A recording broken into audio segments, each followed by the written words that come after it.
മഴയും മൂടൽമഞ്ഞും കാരണം ഇന്നലെ സൺറൈസ് വാലിയിലെ തെരച്ചിലിന് ശേഷം പ്രത്യേക സംഘത്തെ ഹെലികോപ്റ്റർ മാർഗം തിരിച്ചെത്തിക്കാൻ കഴിഞ്ഞിരുന്നില്ല. ദുർഘടമായ പാതയിലൂടെ കിലോമീറ്ററുകൾ കാടിനുള്ളിലൂടെ നടന്നാണ് ദൗത്യസംഘം തിരിച്ചെത്തിയത്.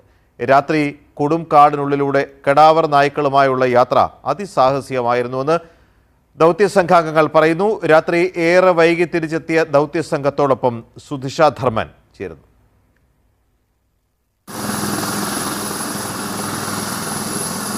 സൂചിപ്പാറ വെള്ളച്ചാട്ടത്തിന് താഴെ സൺറൈസ് വാലിയിലെ ദൗത്യം അതെല്ലാ ദിവസവും നമ്മൾ കാണുന്നതാണ്. ഹെലികോപ്റ്ററിൽ വരുന്നതിന് പകരം അവർക്ക് ആ കാട് മുഴുവനും നടന്ന് കയറേണ്ടി വന്നു. അങ്ങനെ ഏതാണ്ട് രാത്രി ഏറെ വൈകിയാണ് സംഘം തിരിച്ചെത്തുന്നത്. ഏറ്റവും പ്രധാനപ്പെട്ട കാര്യം 2 കെഡാവർ ഡോഗുകൾ, നമ്മുടെ കേരള പോലീസിന്റെ മായയും മർഫിയും, അത്തരത്തിൽ 2 കെഡാവർ ഡോഗുകളുമായിരുന്നു ഈ സംഘത്തിന്റെ ദൗത്യം എന്നുള്ളത് കൊണ്ട് തന്നെ തിരിച്ചുള്ള യാത്ര അതീവ ദുർഘടമായിരുന്നു. 2 സൈഡിലും നല്ല കൊക്ക പോലത്തെ സ്ഥലങ്ങളാണ്. അപ്പോൾ അതുകൊണ്ട്